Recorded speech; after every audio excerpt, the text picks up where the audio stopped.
Ayan, salamat sa mahal na Panginoon. Pinagbigay yung dasal ko talaga na umulan naman kasi sobra talagang init. Ayan o, nakakatuwa. Thank you Lord sa blessing. Thank you po sa ulan kasi maiibsan yung init ng panahon at saka magkakaroon ng buhay yung mga tanim na tunay talagang malamig at mapresko yan sa mga tanim yung ulan. Parang gusto ko tuloy maligo kaso pagod ako eh. Manood na lang tayo sa ulan. Parang ang saya-saya talaga ng mga tanim. Itong hindi na uulanan, ano na lang yan, didiligan ko na lang yan.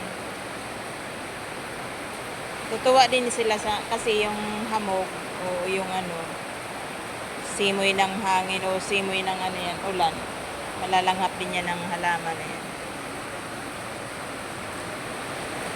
Salamat talaga yung salamat, maraming salamat talaga Lord. Makakaginhawa sa pakiramdam.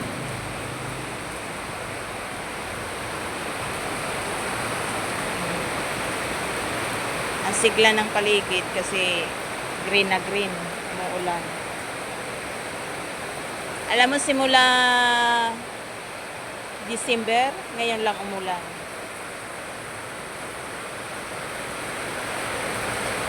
Simula nung December, ngayon lang talaga umulan. Ako si ate, nagpapaulan siya. Parang gusto ko din magpaulan. Kaso nga, pagod ako talaga. Hindi pwede.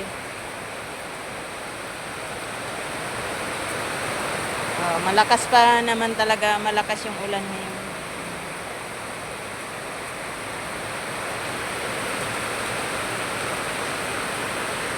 Tunay talagang binuhos ng langit yung ulan.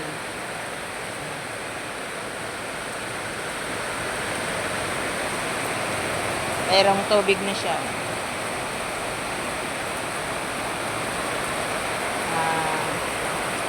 Yan lang guys. Thank you for watching.